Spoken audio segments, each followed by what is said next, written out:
In the vast, untamed expanse of Montana Territory, where the Rocky Mountains clawed at the sky like the fingers of some ancient giant, the year was 1872. The air carried the sharp scent of pine and sagebrush, and the wind whispered secrets through the valleys. It was here, on the edge of civilization, that Elijah Thorne rode his weary Appaloosa shadow along the winding trail that snaked through the foothills. Elijah was a man carved from the land itself. Tall, broad-shouldered, with a face weathered by 40 years of sun, wind, and loss. His eyes, a piercing blue, held the ghosts of a family long gone, a wife taken by fever, 2 young sons claimed by the merciless grip of a river flood. He was a widower, drifting from cattle drive to odd job, his heart a hollow echo longing for the warmth of hearth and kin he once knew. Elijah had been scouting for a rancher down in Bozeman when he first spotted her. From atop a ridge, he reined in shadow and squinted against the afternoon sun. Down in the clearing below, a lone figure labored over a half-built cabin. She was a woman, no doubt about it, slender but sturdy, her skirts hitched up to her knees as she heaved a massive log into place. Her hair, the color of sun-bleached corn, was tied back in a practical braid that swung like a pendulum with each swing of her axe. She worked with a rhythm that spoke of determination, not desperation. One log at a time, she was building her future from the bones of the forest. Who in tarnation is that? Elijah muttered to himself, his voice rough as gravel. He'd heard tales of homesteaders pushing west, but a woman alone? That was a rarity, and a dangerous one at that. Bears, bandits, blitzards, they all lurked in these parts, waiting to devour the unwary. He watched her for a spell, mesmerized by her grit.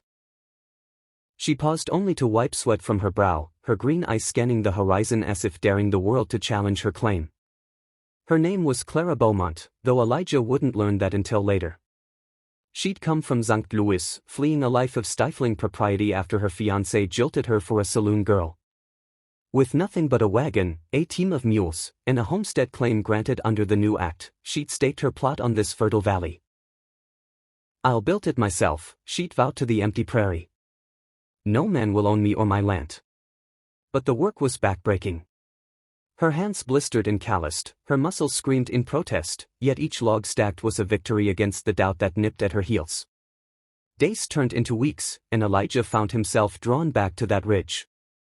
He told himself it was concern, pure neighborly watchfulness. But deep down, in the quiet hours by his campfire, he admitted the truth. She stirred something in him, a flicker of life in his barren soul. He imagined laughter echoing in that cabin, children running through the grass, a woman's soft touch mending the rips in his heart. One evening, as the sun dipped low and painted the sky in hues of fire, he decided to approach. Clara was notching a beam when she heard the hoofbeats. She straightened, her hand instinctively reaching for the rifle propped against the cabin wall. Strangers in these parts could mean trouble, and she'd already fended off a pair of drifters eyeing her supplies. The rider emerged from the tree lean, a silhouette against the twilight. He was clad in a worn duster, a Stetson pulled low, but his posture was straight, not slouched like a outlaw's. "Evenin', Mom," he called, tipping his hat as he dismounted. "Name's Elijah Thorne. Saw you workin' from up yonder. Figured you might need a hand." Clara eyed him warily, her grip tight on the rifle. He was handsome in a rugged way, with a jaw like chiseled stone and ice that seemed to hold the depth of a mountain lake. But trust came slow out here. "I manage just fine, Mr. Thorne. What brings you to my claim?" Elijah raised his hands in a gesture of peace. "No claim jumpin', intended. Just passin' through, scoutin' for work. But a lady alone, well, it's a heartland. I could fell some trees, help with the roof. In exchange for a meal, maybe." She hesitated. Her supplies were running low, and the cabin needed to be weathertight before winter's bite.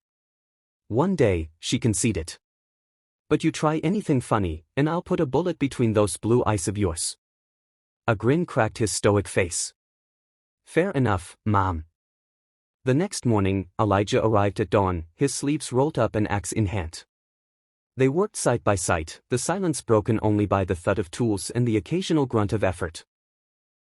Clara was impressed by his strength. He swung the axe with the precision of a man who'd tamed wild mustangs and driven herds through blizzards. By noon, they'd raised 2 walls higher than she could have managed in a week. Over a simple lunch of beans and cornbread, they talked. Lost my family years back, Elijah shared, his voice low. Wife to sickness, boys to the river. Been wandern, since, Luokin, for, Sometin. Clara nodded, her own pain surfacing. I know loss. My parents gone to cholera, fiancé to folly. This land's my fresh start. No more waitin' on others. Their words wove a tentative bond, like threads in a quilt. As days passed, Elijah stayed on, his one day stretching into a partnership. He taught her to track game, she showed him how to plant a garden plot. Laughter crept in, first a chuckle over a slipped log, then full-bellied guffaws when Shadow nuzzled Clara for treats. But the West was no fairy tale. Trouble brewed on the horizon. Word spread of Black Jack Harlan, a notorious outlaw and his gang, rustling cattle and terrorizing homesteaders. They'd been spotted in the valley, eyeing fertile claims like Clara's. One night, as Elijah and Clara sat by the fire, a distant gunshot echoed through the trees. Harlan's men, Elijah muttered, grabbing his Winchester. Stay in sight. Clara shook her head. This is my fight too. They barricaded the cabin, now nearly complete with a sturdy roof and door. The outlaws came at midnight, shadows slinking through the moonlight. Hand over the deed, woman. Black Jack bellowed, his voice like thunder. Or we'll burn you out. Elijah fired a warning shot. Over my dead body. The shootout was fierce. Bullets splintered wood, horses whinnied in panic. Clara reloaded rifles with steady hands, her shots true from hours of practice. One outlaw fell, clutching his leg, another retreated into the brush. Black Jack, a hulking brute with a scarred face, charged the door, but Elijah met him head-on, tackling him to the ground in a brutal fistfight. Fists flew, blood spattered the dirt. You ain't talking this. Elijah growled, landing a punch that cracked Black Jack's jaw. The outlaw drew a knife, slashing wildly, but Clara emerged from the cabin, rifle aimed. Drop it, or die. Black Jack snarled but complied, his gang scattering like rats. The sheriff from Bozeman arrived the next day, tipped off by a passing trapper, and hauled the outlaws away. Elijah and Clara stood victorious, but not unscathed. Elijah sported a gash on his arm, Clara a bruise on her cheek. In the aftermath, as they patched each other up, vulnerability bloomed into affection. I ain't leavin', Elijah confessed, his hand lingering on hers. This feels like home. You feel like family. Clara's eyes softened. Then stay. Built with me. Their union was simple, a vow exchanged under the stars, witnessed by the mountains. The cabin grew into a home, filled with the cries of children in the years to come. Elijah found his longing fulfilled, Clara her partner in strength. Together, they tamed the wild, one log, one day, one love at a time. But wait, dear reader, that's not the end.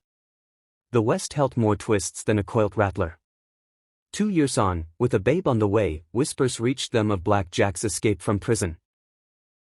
He'd sworn revenge, gathering a new gang tougher than the last.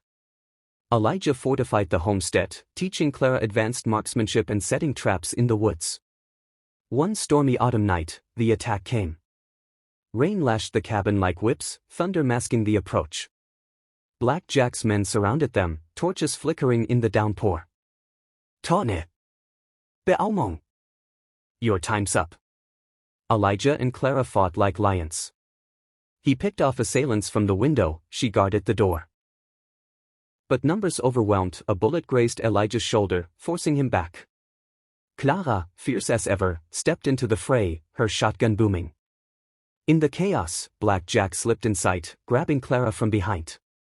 Your man's next, he hissed. Elijah roared, charging despite his wound. The struggle was primal, knives clashed, bodies slammed against walls. Clara broke free, grabbing a poker from the fire and swinging it at Black Jack's head. The outlaw crumpled, that's it. As the gang fled into the storm, Elijah and Clara collapsed in each other's arms, the cabin standing defiant. Black Jack was recaptured, hanged in Bozeman for his crimes. Peace settled at last. Their family grew, first a son, named after Elijah's lost boys, then a daughter with Clara's fire. Elijah watched his children play, his heart full. Clara, by his side, built not just a cabin, but a legacy. Yet the land tested them again. A harsh winter brought blizzards that buried the valley in snowdrifts 10 feet high. Supplies dwindled, wolves howled at the door. Elijah ventured out to hunt, but a storm trapped him in a cave for days. Clara, alone with the children, rationed food and kept the fire burning, her resolve unyielding. When Elijah returned, half-frozen but alive, their reunion was a testament to enduring love. "I knew you'd come back," she whispered. Years rolled on like wagon wheels. The homestead flourished. Cattle grazed, crops yielded bounties. Elijah and Clara grew old together, their story whispered around campfires, the woman who built her cabin one log at a time, the cowboy who watched and found his family. In the end, as they sat on the porch watching sunsets paint the mountains, Elijah turned to Clara. "You gave me life again. And you gave me strength," she replied. Their tale, etched in the annals of the West, reminds us that in the face of hardship, love builds the sturdiest walls.